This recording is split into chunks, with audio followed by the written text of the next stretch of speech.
All right, here we go. So this is not a wild winding talk necessarily. It's a little bit of nuts and bolts and kind of explaining the, setting up the foundational studio practice. I know we say practice all the time, but this is really like almost a methodology of it, or it's a description of how my brain works and how my body moves in space and how I decide to do things and um, what physical and mental processes I find myself repeating or putting together and repeating. And that no matter what I'm making, there seems to be this method that I've come to trust. So, and so it is a description of how it works, but then there are also issues of expectations and control that come out of it. And I think we likely all share this. I mean, we make work in an effort to express something to someone. More and more, I sense that some people are saying things to express themselves, full stop. And in that regard, there's a disconnect for me because I have always thought that this is a mechanism and a language or sets of languages in order to communicate, and that these objects and images and events and performances and whatever it is we do are made for people. That there may be small audiences and larger audiences that we're simultaneously trying to speak to. At least I am. And so there are some people who will only understand portions of the work, and they might not understand all the work depending on what their education is like, if they're practicing artists themselves, if they like words, if they like history. I have to say that before I got my BFA, I got a BA in art, but from a small Catholic liberal arts college where I had to study the liberal arts. I mean, I had a lot of English and philosophy and history and a little bit of math and a little bit of science. And since then, my own self-education has used all of those tools of the liberal arts, which is mostly learning how to learn and making connections. And so the making connections within and among the several selves that I am, and all of you, and people I don't know, people I do know. So my work, this is what is important to me. Everything is conceptually driven, even though it might appear not to be. It might appear to be simply craft, but the way things are organized and decisions made all have to sort of slot into a variety of kind of family resemblances and word games and naming games, and that multivalence is the goal. Issues of gender and domesticity have always sort of been, layered through the work. I do respond to feedback, and the work, although highly conceptual, also makes a strong effort to engage the senses, all of them, and in a kind of,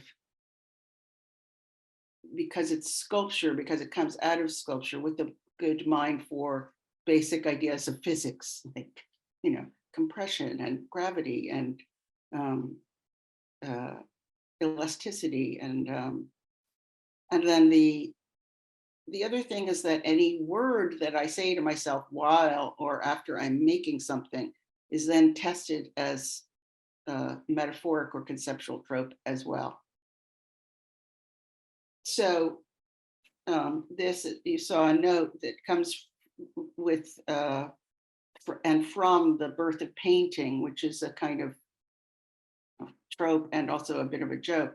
But this is the work that is, I would say, is at the core of everything that has come after, and also an open set of things I have done, I may do. Anything I've done in the past sits simultaneously with me in my mind. So I tend to do a lot of things that I've done in the past just because they're entertaining to me. So this is a small object made, that one specifically made from pieces of a bunch of cast plaster with wires through them that I made under my old coffee cups, and then standing over the garbage bin, just pulling things out of the garbage bin and taping them to the wire. And then the light goes, creates a shadow, and then best thought, I draw a picture into and around the shadow. And they're called doppelgangers in that I would like the viewer to understand these as kind of twins, not that they look alike, but that they are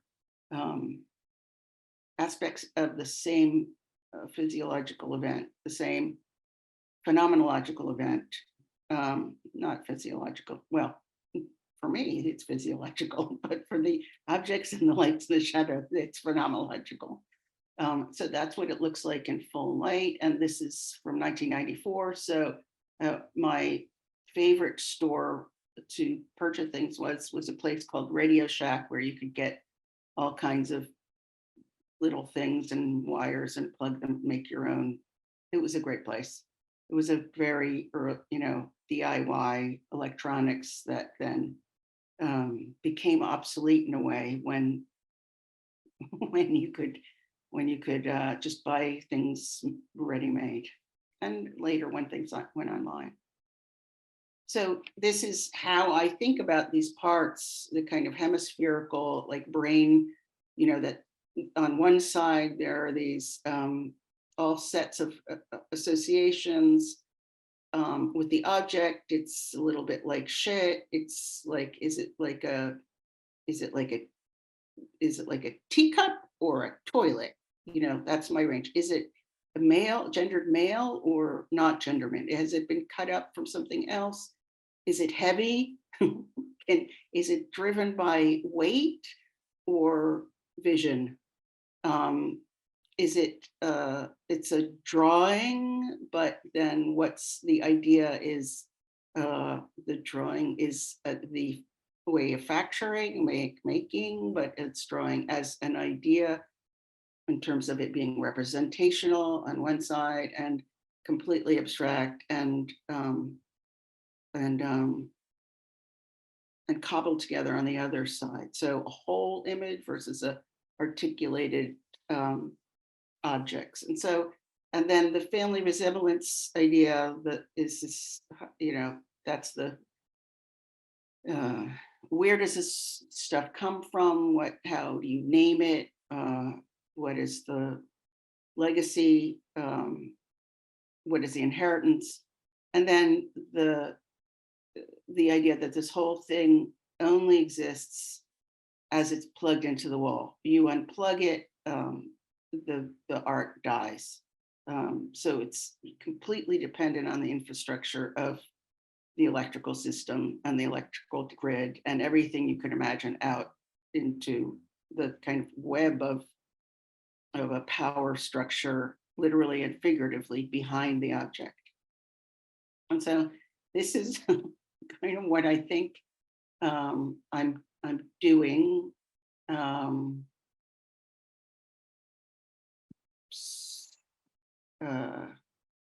I can't read some of this because Sheila Pepe talking is sitting over one of the words, but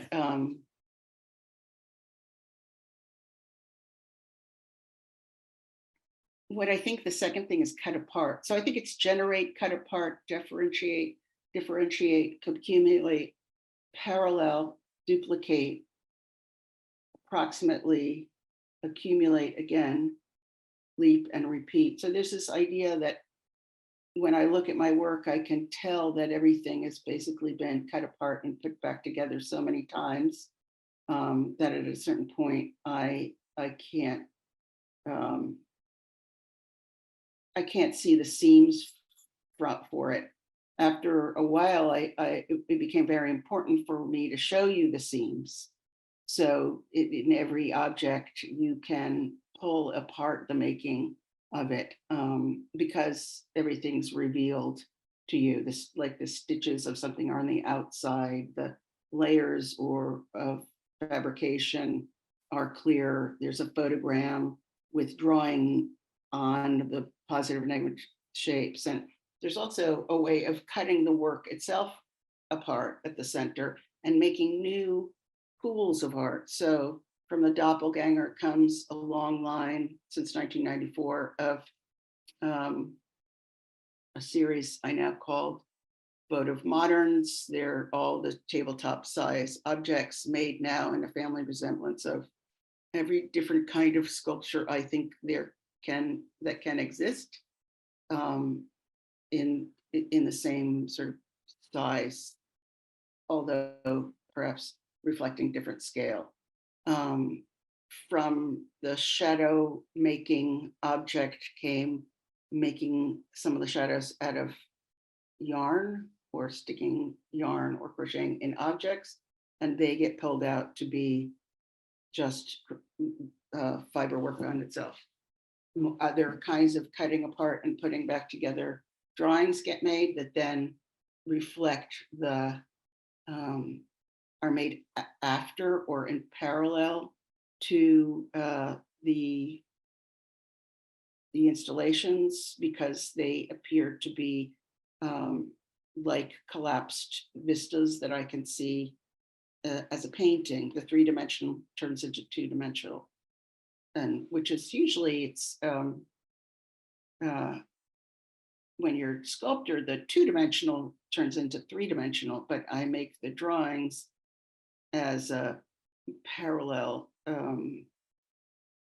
or a triangulated reflection between the New York landscape and the syncopated rhythm of the room constructions. You can see it down there on the bottom. So, so this is kind of an idea of how it might begin. This is about 5 feet tall. And you can see rubber band. There's a little wool in there, ceramic, 2 different kinds, one fired, one not fired, a bunch of stuff. I still have this in my collection. A lot of these other things don't belong to me anymore. So there it is it's, this is definitely a Boston Cambridge image for me. I don't see nearly as many people with books anymore, but somehow I think I'd be, if I were back in Cambridge, I would, but not a big thing around here. So the object, the way things get constructed, start to expand, still like wire and cast plaster, and then little doodads that might go into the cast plaster end up on the string. And this is one of the early examples of me just using some crocheting because it's one of the things I know how to do. There's chain, so there's a real junk drawer aesthetic to how I make the objects, and any device I have that's at hand that can be handmade is up for grabs. And then shadows and drawings on the wall. And then at the other end, oh, look, there's a little 1998 in the middle of that picture. There's a desire to capture the light and shadow work, and doing that by making photograms and then drawing in the positive negative space and just downloading as much information as I possibly can do. And a lot of these were made on my lap after taking a nap. So I would get all set up with my supplies by my side, and my drawing my sketchboard on my lap, and then I would fall asleep. And then as soon as I woke up, I would start drawing, and in that liminal space, just like let loose. Then I began to look at this positive negative shape of blue and trying to create an image of that in 3 dimensions that could be collapsed to the eye. And so that sat in the kind of back corner of my mind for a little while, thinking about further translating and kind of rolling ideas from one set of objects and images to another. And then I started using those things to make the shadow drawings. This is from Josephine in New York in 99, I think, or 2000. And then the small objects continued simply on their own, never to have a shadow made out of them. And just part of this long series of votive moderns. So, you know, when one becomes so invested in a methodology, in a practice, in a studio practice that you think is yours and is, you know, that you rely on, you would like to have some control over the outcome, or control of any kind. And this is a slide that I made a couple of years ago that I like to keep around because during the pandemic, we learned that we really have little control over anything. And quite specifically, my wife and I, Carrie Moyer, had a very big, very well-planned, very exciting 2-person show that we put up at the Portland Museum of Art in Maine. And we opened, it was fabulous. Things started rolling along. Students started to come use the space. And then this is probably the last group of people that ever saw the inside of that exhibition. COVID hit and the whole thing closed down. So not only was it a lesson of control, loss of control and collaboration by having a 2-person show with my wife, which was really exciting, really collaborative. We made a lot of things together. We made a lot of decisions together. We had a fabulous curator. You know, it was really fun. I mean, it was like making bliss. But it wasn't what we expected. And it was a kind of larger, as we all know, kind of existential crisis and long time of contemplation, I'd say. I got COVID very bad. I did a lot of thinking and reading and had long COVID for a while. But it reminded me that for years I've been working in this way that is ephemeral. It is completely physical and ideas made as a maker would create things. Conceptual, but really fixed on the handmade and material things. But also during that time, that practice was set up to be ephemeral in order to demonstrate that when one has created something that is organized for the goal of making meaning, it can be physical, it can be conceptual, and it need not be a commodity. It fits into a museum and I would say Kunsthalle or project space economy with a very modest footprint. All of the projects that I've done over the years were a small stipend and really low budget materiality, and shipping was, if it was long distance, it was some FedEx, and then for years I brought work to a site in overstuffed suitcases, as many as I could get on board for free, and then as many I could get on board for just a small charge. And so I'm just going to show you some images of things that are now literally gone and memorialized for the most part in the book Hot Mess Formalism that we did for my mid-career survey that traveled from the Phoenix Museum and organized by Gilbert Vicario. So if you're interested, it's a little plug. It's not a plug, but you can't really find this book anymore much. I think maybe you could find it on Amazon. I sell copies out of my studio just because when my curator left the Phoenix Museum, I bought back copies because you don't really, you don't want things to be that are valuable to you in that way to be out there in the world without some degree of protection. So I didn't want them to get moved out of some old warehouse. And so these works were really like the first series of investigated bigger spaces with the collection of different tropes that I was moving through in order to use yarn and domestic devices to cut up space and really think about domesticity through these doppelgangers and through these sort of domestic looking but drawings in space, alluding to domestic, but I don't think you'd ever really, yeah, you might want that in your house, I don't know.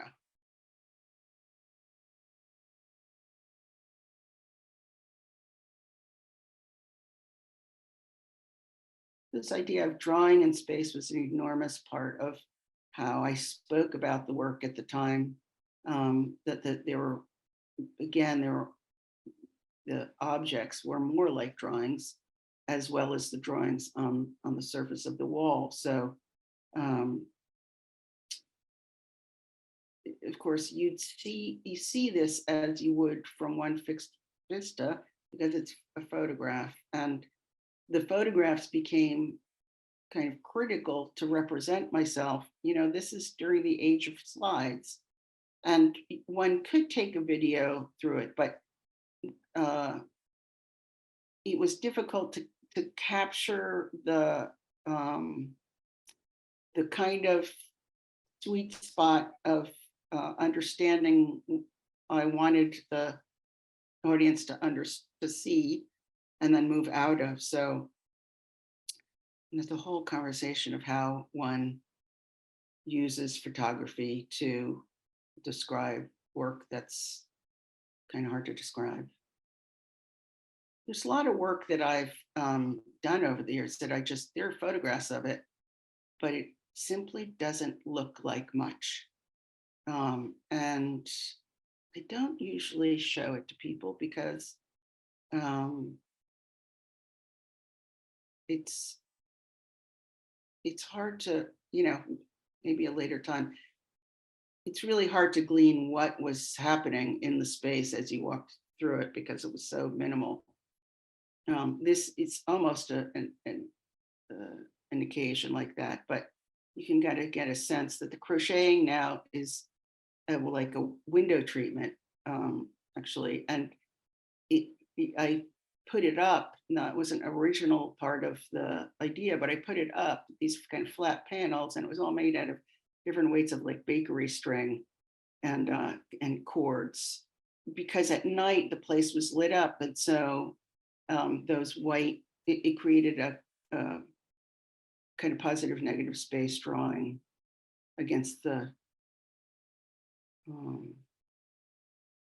in the dark at night. One of the other things about this, you can see these little particles of rubber on the rubber bands. These are industrial size pallet bands, rubber bands, and they fill this enormous space with the most incredible smell that lasted for pretty much the run of the show. So here I'm playing a little bit with every bit of this these sections were made in my lap and thrown in a box and FedExed ahead, and then knotted and crocheted together as a. This is one of the first big installations, and you can see there's a kind of roof built out of rubber bands and like a drop roof, drop ceiling. And this shape arced and twisted around this arc of this kind of lap of part of half lap of the space.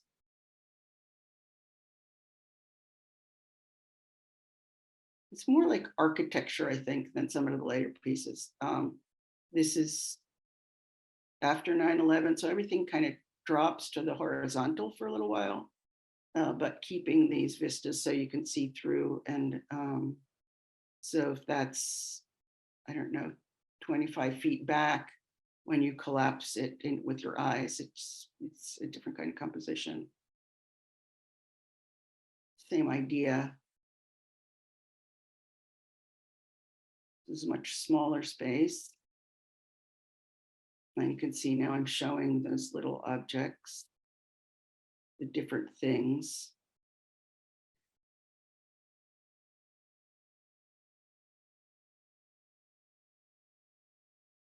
So this is an example of when I got to New York. I moved to New York in summer of 99. So I really, it's kind of impossible if you like to draw to not draw the infrastructure of New York if you're working right under it. I would walk over the Williamsburg Bridge or under the Williamsburg Bridge to get to my studio at the time. And so when I was making these drawings, but I was literally cutting the drawings up and rearranging them, and then gluing them back together with a kind of seamless match gluing technique.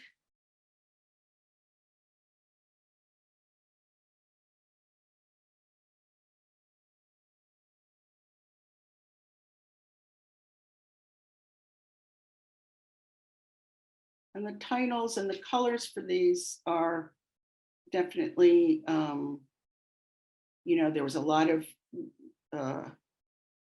purple funeral bunting around the city. There was for me a desire to still make drawings with some color in them, but use both light and shadow and reflection, which we could on these floors. And then I had the walls painted up in different ways so that you could replicate some of the things happening in a drawing like this that, they happened before I made the installation, but they're definitely solved for themselves as abstract drawings as part of a series of New York drawings. And again, drawn, cut up, put back together, drawn, cut up and put back together at least twice, I think. And would resolve really discovering some things that I'd learned from looking at mid-century abstraction, because I knew that the kind of things that I was interested in, looking at the city and thinking about it like being very much like at the end of the 20th century and the beginning of the 21st, of this aesthetic that I had been raised in, which was a lot more, less murky and more dynamic, less bodily. I think, this is very much end of 20th century body related kind of drawing, but with the soft grid and some references compositionally to the Manhattan, Brooklyn infrastructure. This is Carrie, and this is the first time Carrie and I had a show together. And, this is the first time I used a nautical tow line. First, because I drive everything sort of formally first. I need a big blue line. I need a fat crayon line. I didn't really know what color, but when I went for the nautical tow line, there was this blue and a kind of washed out seafoam green, which wasn't nearly as beautiful. And so my color sense is intuitive mostly, and or I would say symbolic, but also driven by materials available. And shopping for materials is a kind of a joy because I'm working with all ready-mades and with a lot of American companies, some that are bringing things in from China, but some who are now working hard to make their own stuff. So that's a 30-foot drop. I think the first 30-foot drop I did. And of course, all of this comes back, gets cut out of the space, comes back, and is then reused in later work. They're literally like cut out of the space. And as when I get them back, they're pulled apart because they're crocheted, and you can find the end of something. It's pretty easy to take things apart as crocheting, and used as a part of some next thing that occurs, or just completely ripped down to shoelaces tied end to end. And for 20 years, well, I was doing it just the other day. I've been tying shoelaces end to end. I would say thousands of shoelaces, multiple thousands of shoelaces. I don't really know how many. But this is hot lesbian formalism, and this was created in an effort to make space for students. So the installation wrapped itself over. There was also a drop ceiling, and wrapped itself to make kind of space inside the space, all contingent on the architecture. Always making it clear that if you took the hardware off the walls, everything would be piled up on the floor. But the invitation was for the students to use this floor space for anything they wanted to come in and hang out, or bring their homework, or bring their beds. I didn't really care, and wasn't much documentation, but I hear that people came and had classes in there and stuff. It's been an ongoing interest of mine to create spaces for people.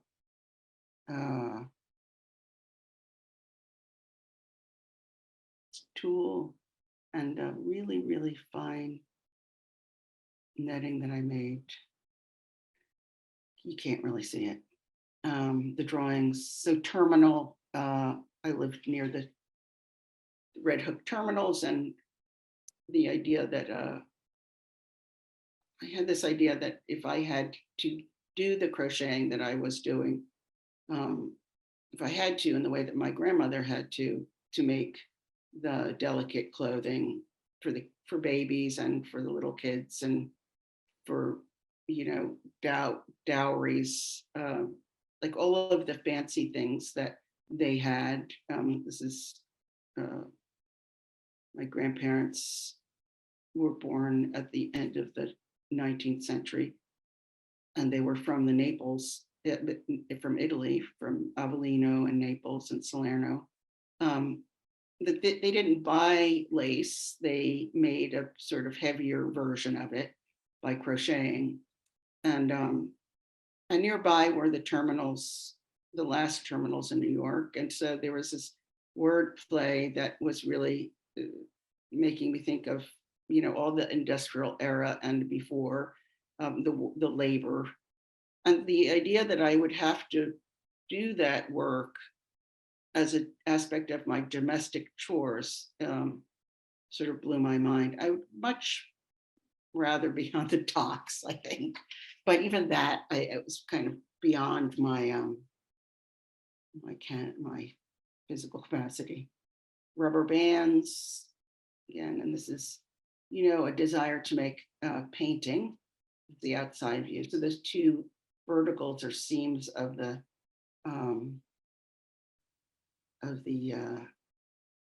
windows, which I always wish that he centered them a bit more, because you could see them perfectly centered. But this idea that this is like a kind of painting made me feel like maybe I could paint someday.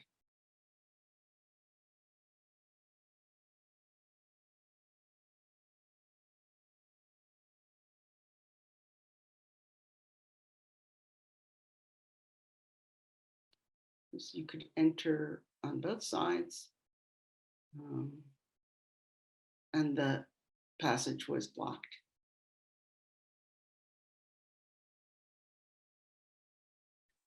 So this thing about not just things that sort of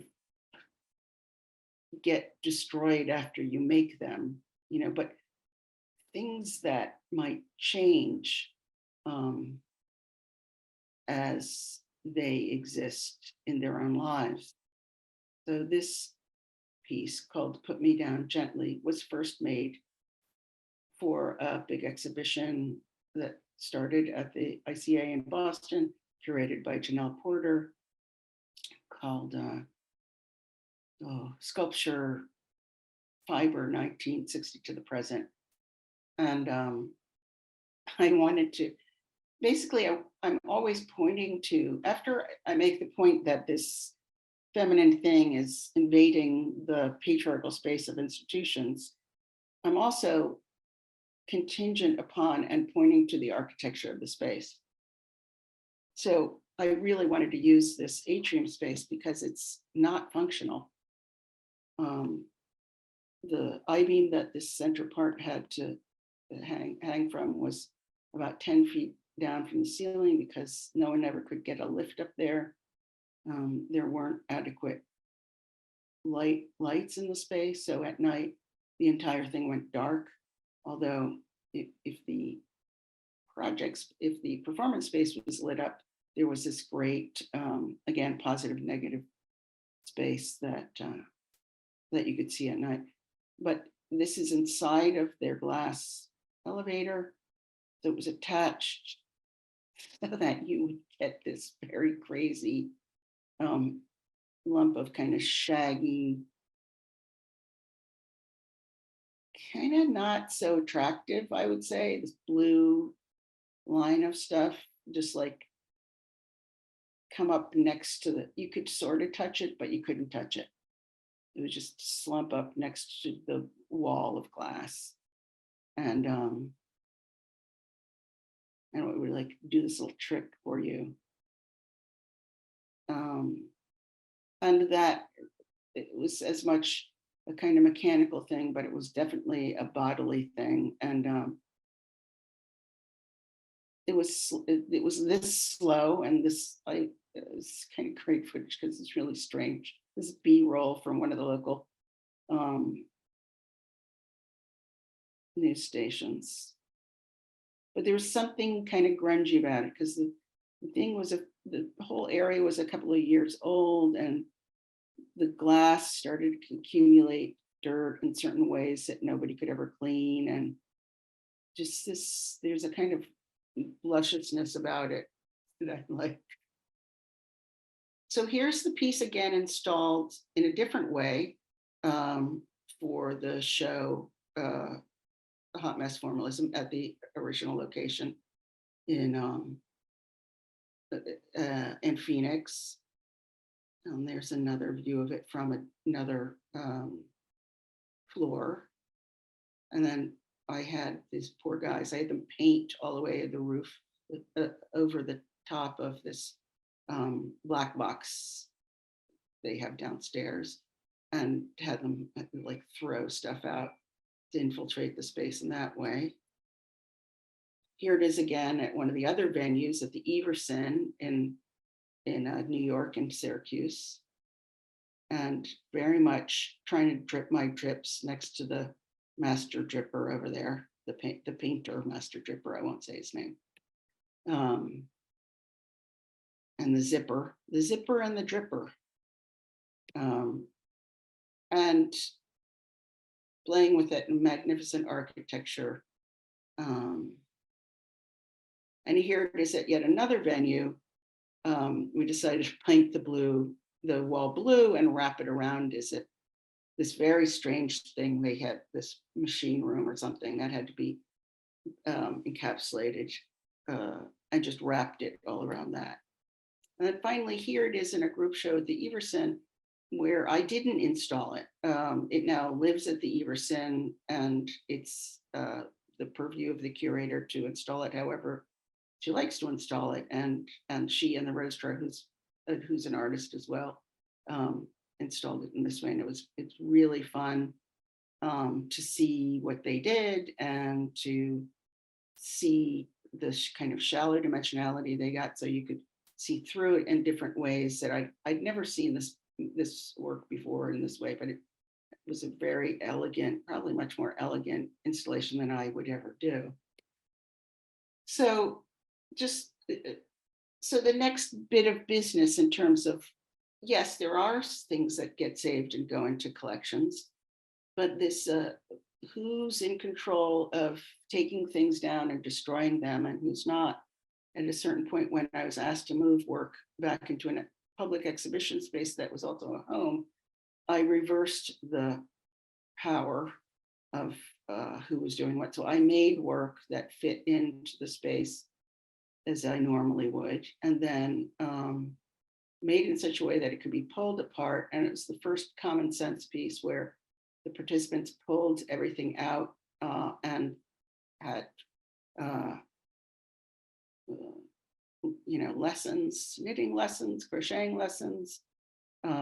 This is one in Tbilisi, Georgia, where we invited a lot of women from the region that Russia had taken from them to come and knit. And then we pulled apart and gave the rest of the materials to them, which they very much enjoyed.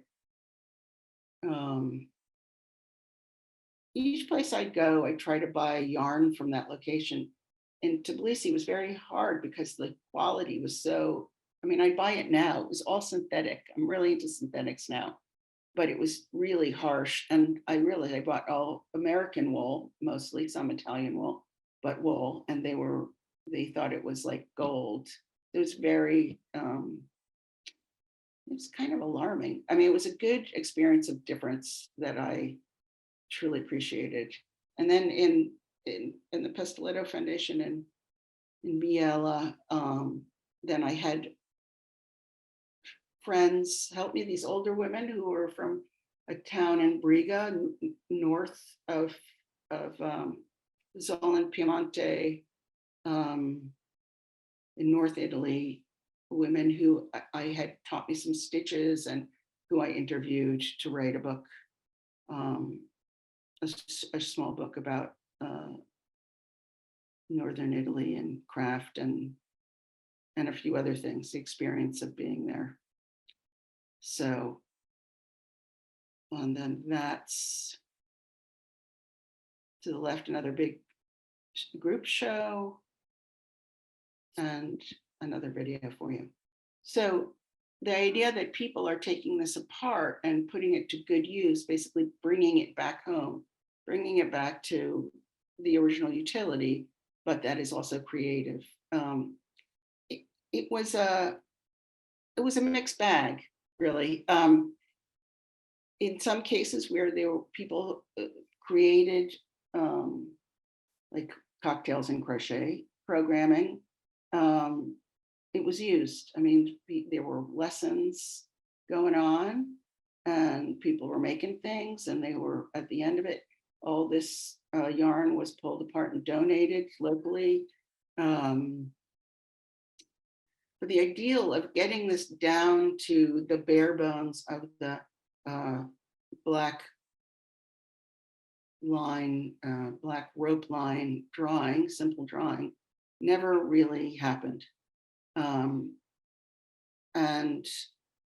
I don't know, even the last one that we did at the Museum of Art and Design, as much as I loved it, we never really got there. It was too much work and not enough access to the piece. And people were ambivalent about making things that they did. They wanted more to put things back into the artwork than take this away and make something of their own. Although, obviously they did. So everybody approached it in a different way, but this is one of those things where my experiments failed to some degree, but in their failure, something happened that I couldn't literally couldn't imagine. I mean, I guess that's what an experiment is, right? Like, I don't know what will happen. And so that's why I would do it. And I still, even though the work appears very much the same, there are these small variations and moves that address what is an object, how is it gendered, how does it relate to the space, is it contingent on the space, what's the means of interaction with an audience. So this is what I'm doing this week, and now we're wrapping up. Um, Today I went for check-in, all the hardware and the posts and everything going up. On the 26th of June, a piece called My Neighbor's Garden will open. The two pieces that I keep in mind to influence this work are Mind the Gap, because of the high key coloration, that this kind of vibrancy is going to be, it will need to be vibrant to stand up in the park. This is the first piece that I've ever really done on my own. I've done little things for bigger pieces with other people, for other people. I've done a one-day event in Lower Manhattan, but this is the first. This is Mr. Slip. These are the two things that I have on my mind when I'm going out into the city. This is the northern part of the park, and these are the blue and orange lines are my points of connection, and some of the basic lines of connection that we'll start with. This is an early drawing of the kinds of objects, and one of the things that, the original ideas that I would have liked to connect to the trees, and we waited about a year to find out that that was not possible. So I really had to find some programmatic in an architectural sense, way to connect to the space, to the architecture, to what the space is truly about.